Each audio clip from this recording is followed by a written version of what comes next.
మద్యం కుంభకోణంలో సొమ్మును తరలించి ఇందుకు ప్రత్యేకమైనటువంటి డెన్లు కూడా ఏర్పాటు చేసుకున్నారు. అక్కడ భద్రపరిచినట్లుగా ఏదైతే సొమ్ము ఉన్న చోట నుంచి కూడా కొంతమంది ఫోటోలు వీడియోలు తీసి మరి పై ఉన్నటువంటి వారికి పంపించడం, వాటిని చూడడం, ఇలాంటివన్నీ కూడా జరిగాయనేది సిట్ గుర్తించింది. అందులో భాగంగానే ఎక్కడైతే ఈ డెన్లు ఏర్పాటు చేశారో ప్రధానంగా హైదరాబాద్లో దాదాపు 6 ప్రాంతాల్లో కూడా ఇవి ఏర్పాటు చేశారనేది కూడా ఇప్పటి వరకు గుర్తించారు. దీంతో పాటు అమరావతిలో ఒక చోట, అలానే విదేశాల్లో కూడా ఉన్నాయా, వాటికి సంబంధించినటువంటి విచారణ కూడా కొనసాగుతుంది. సో హైదరాబాద్ కేంద్రంగా ఏం జరిగింది, డెన్లకు సంబంధించినటువంటి విషయంలో సిట్టు ఏమేమి పరిశీలించింది, ప్రవీణ్ ఏంటి అసలు ఈ హైదరాబాద్లో కూడా మద్యం కుంభకోణం తాకింది హైదరాబాద్ను కూడా మనం చూసాం. చాలా మంది అరెస్టులకు సంబంధించిన విషయంలో ఇక్కడ నుంచి తీసుకెళ్లడం కానీ ఇవన్నీ చూసాం ఇప్పటి వరకు. కానీ ఇక్కడ ఏర్పాటు చేశారు అనేటువంటిది, ఇక్కడ ఏర్పాటు చేయడానికి కారణం ఏంటి, ఇక్కడ ఏర్పాటు చేసిన తర్వాత ప్రస్తుతం అక్కడ ఉన్నటువంటి పరిస్థితి ఏంటి, అంటే ప్రభుత్వం మారిన తర్వాత ఇంకా కూడా ఇవి కొనసాగుతున్నాయా, లేకపోతే వాటిని ఏమన్నా మార్చేశారా, లేకపోతే వాటిని అక్కడి నుంచి ఎక్కడికి తరలించి ఉంటారు అంటే ఏం చెప్తారు?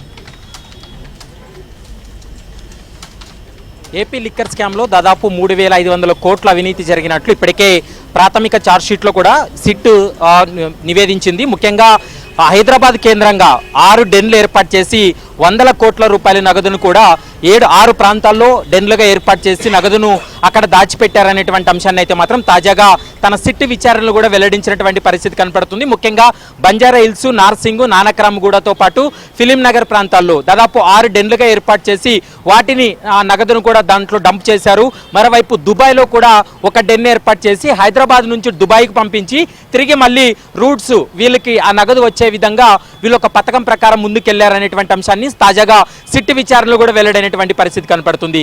ఇక ఇప్పటి వరకు మనకున్నటువంటి సమాచారం ప్రకారం మనం గమనించినట్లయితే సిట్ దర్యాప్తులో సంచలనమైనటువంటి విషయాలు కూడా బయటపడుతున్నటువంటి పరిస్థితి కనపడుతుంది. ముఖ్యంగా ఈ మద్యం కుంభకోణంలో 3,500 కోట్ల రూపాయలు ఈ అవినీతికి పాల్పడినట్లు ప్రాథమిక అంచనాకు రావడం జరిగింది. ప్రతి నెల 50 నుంచి 60 కోట్ల రూపాయలు ముడుపుల రూపంలో 3 వ్యక్తుల నుండి నేరుగా జగన్మోహన్ రెడ్డికి చేరిందనేటువంటి అంశాన్ని తాజా విచారణలో కూడా వెల్లడైనటువంటి పరిస్థితి కనపడుతుంది. ఇందులో మనం ఒకసారి హైదరాబాద్ కేంద్రంగా నడిచినటువంటి డెన్ల వ్యవహారానికి సంబంధించి మనం ఒకసారి గమనించినట్లయితే ఇందులో నిర్మతి landmark apartment flat number 302 Banjara Hills road number 2లో ఉంటుంది. ఇందులో వీళ్ళు కొన్ని కార్యకలాపాలు కొనసాగించినట్లు తాజా విచారణలో వెల్లడైంది. మరోవైపు Srinivasam apartment flat number 3 film Nagar ప్రాంతంలో ఉన్నటువంటి దీన్ని కూడా ఒక డెన్గా ఏర్పాటు చేసుకొని వీళ్ళు ఈ నగదును కూడా డంప్ చేసినట్లు తాజా విచారణలో వెల్లడైనటువంటి పరిస్థితి కనపడుతుంది. మరోవైపు హుమాహిల్ క్రిస్ట్ apartment flat number 402 Jubilee Hills, మరోవైపు పడాల్స్ house door number 3 Nalanda Nagar హైదర్గూడకు సంబంధించినటువంటి అపార్ట్మెంట్లో కూడా కార్యకలాపాలు కొనసాగించారు. ఇక ఓట్ స్క్వేర్ అపార్ట్మెంట్స్ ఫ్లాట్ నెంబర్ 103 601 నానక్రమగూడలో కూడా ఈ అపార్ట్మెంట్లు ఏర్పాటు చేసుకొని డెన్ల రూపంలో వీళ్ళు డబ్బులను కూడా డెన్లకు తరలించారనేటువంటి అంశాన్ని కూడా తాజా విచారణలో వెల్లడైంది. మరొక సంచలనమైనటువంటి అంశాన్ని కూడా ఛార్జ్షీట్లో పేర్కోవడం జరిగింది. మద్యం కుంభకోణంలో నిందితులందరూ కూడా దాదాపు 2023 మే నుండి 2025 వరకు కూడా 2025 జూన్ మధ్యకాలంలో దాదాపు 13,787 ఫోన్ కాల్స్ వీళ్ళు మాట్లాడినట్లు గుర్తించడం జరిగింది. ఈ 13,787 ఫోన్ కాల్స్ అనేది కేవలం సాధారణ కాల్సే. ఇందులో సిగ్నల్ యాప్ ద్వారా, వాట్సాప్ కాల్స్ ద్వారా అనేక సార్లు వీళ్ళు కాల్స్ మాట్లాడినట్లు గుర్తించడం జరిగింది. మిథున్ రెడ్డితో పాటు ఇప్పటికే ఈ కేసులో కీలక నిందితుడిగా ఉన్నటువంటి గోవిందప్ప, ఇతర నిందితులందరూ కూడా వీళ్ళు కాల్స్ మాట్లాడినటువంటి కాల్ లిస్ట్ కూడా బహిర్గతమైనటువంటి పరిస్థితి కూడా స్పష్టంగా కనపడుతుంది.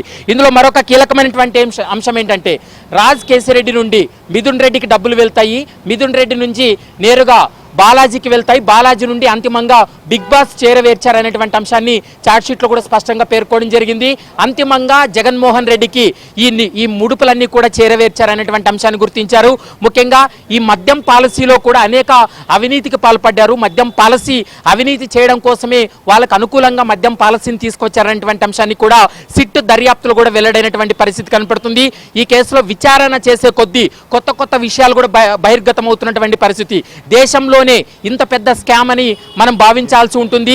ఏపీ మద్యం కుంభకోణం కేసులో సిట్ దర్యాప్తు చేస్తున్నటువంటి కొద్ది కొత్త విషయాలు వెలుగులోకి చూడడం, ఇటు ఏపీలో మద్యం కుంభకోణం అంతా కూడా హైదరాబాద్ కేంద్రంగా నడిచిందనేది మనకు స్పష్టంగా అర్థమవుతుంది. ఎందుకంటే హైదరాబాద్లో డెన్లు ఏర్పాటు చేసుకొని ఇక్కడి నుంచి కార్యకలాపాలు కొనసాగించారనేది స్పష్టంగా ఇప్పటికే సిట్ తన దర్యాప్తులో వెల్లడించింది. కాబట్టి ఈ కేసులో మరికొన్ని సంచలనమైనటువంటి విషయాలు కూడా బయటపడేటువంటి అవకాశం ఉంటుంది. ప్రభుత్వం మారిన తర్వాత కూడా నిందితులందరూ కూడా ఈ కేసు నుంచి మనం ఏ విధంగా తప్పించుకోవాలనేటువంటి ప్రయత్నంలో భాగంగా అనేక సార్లు వీళ్ళు మీటింగ్లు ఏర్పాటు చేసుకున్నారు, అనేక సార్లు కాల్స్ మాట్లాడినట్లు కూడా ప్రస్తుతం సిట్ దర్యాప్తులో వెల్లడైంది. హైదరాబాద్ కేంద్రంగా నడిచినటువంటి ఈ స్కామ్ కు సంబంధించి కొన్ని ఆధారాలు కూడా సిట్ సేకరించింది. ఎక్కడైతే డెన్లో ఈ డబ్బులను వీళ్ళు డంప్ చేశారో వాటికి సంబంధించినటువంటి కొన్ని వీడియోలను సైతం ప్రస్తుతం అధికారులు గుర్తించారు. కాబట్టి వాటిపైన పూర్తి స్థాయిలో విచారణ కొనసాగిస్తారు. మిథున్ రెడ్డిని కస్టడీలోకి తీసుకొని విచారిస్తే మరికొన్ని సంచలనమైనటువంటి విషయాలు కూడా వెలుగులోకి వచ్చేటువంటి అవకాశం అయితే కనపడుతుంది. రైట్ ప్రవీణ్, మీరు అన్నట్లుగా హైదరాబాద్ కేంద్రంగా చాలా కార్యకలాపాలే జరిగాయి. వీటన్నిటిని కూడా సిట్టు ఎప్పటికప్పుడు కూడా ఫోన్ సంబంధించినటువంటి సిగ్నల్స్ కావచ్చు, గూగుల్ టేక్అవుట్ లాంటివి కూడా వినియోగించి కొన్నింటిని గుర్తించారు. కొంతమంది ఎవరెవరు సమావేశమయ్యారు, ఎక్కడెక్కడ సమావేశమయ్యారు, ఎక్కడెక్కడ కలిశారు అనే అంశాలన్నీ కూడా ఒక్కొక్కటిగా బయటకు వస్తున్నాయి. కొన్ని మొబైల్స్ను ధ్వంసం చేసినప్పటికీ వాటన్నిటినీ కూడా డేటాను రికవరీ చేసి కొన్ని ఆధారాలు అయితే మాత్రం సిట్ సంపాదించినట్లుగా